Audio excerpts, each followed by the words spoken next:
St. Mary Netherton Daily Chronicle, Morning Edition, February 6th, 1926. Good morning, gentle listeners. Edmund Pruitt greeting you on this Saturday, as our village welcomes the weekend to the soft arrival of February snow.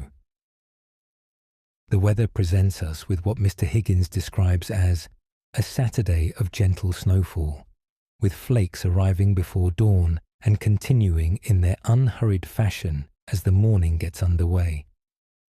The accumulation remains modest, dressing rooftops and garden walls in white without troubling the lanes, and Mr. Higgins anticipates the snow will taper by midday before a clearing trend brings brighter conditions for the afternoon.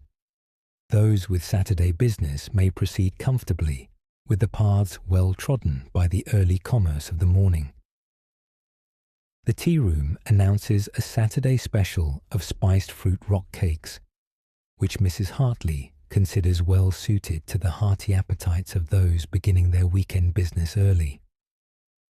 Watson stationed himself beside the flower delivery at the rear entrance this morning, where the arrival of Saturday provisions apparently warranted his careful oversight before the kitchen could proceed with the day's baking.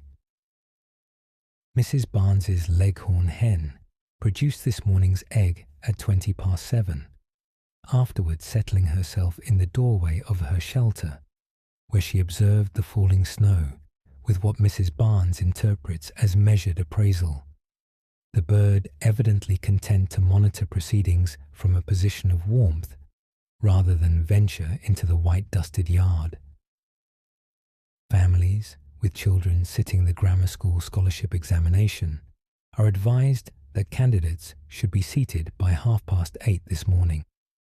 Headmistress Rowland has arranged the examination hall with individual desks spaced at proper intervals, and the paper will cover reading comprehension, composition, arithmetic, and general knowledge, in keeping with the grammar school's established standards for incoming scholars. Candidates should bring their own pen and ink, and the examination is expected to conclude by 12:30.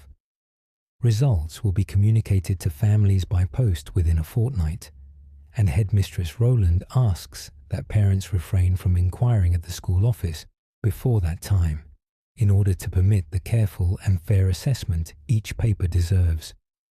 The village extends its warmest encouragement to every child sitting the examination this morning.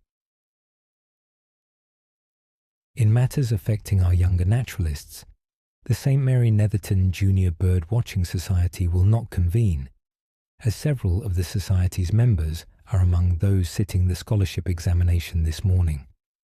Colonel Weatherby asks that this message reach the remaining members in good time, and wishes to convey his warmest encouragement to all the children taking the paper, noting that a sharp eye and a disciplined mind serve a young person equally well in the examination hall as they do in the field. Mr. Simmons expects to complete the footpath repairs connecting the churchyard to Meadowbrook Lane today, the stonework having progressed steadily since Wednesday. Residents who have been using the meadow diversion are advised that the path should reopen before the afternoon. That concludes our morning report. This is Edmund Pruitt, reminding you that our evening edition will follow the 6 o'clock bells. Until then, St. Mary Netherton wishes its young scholars well and looks forward to the familiar pleasures of a Saturday in good company.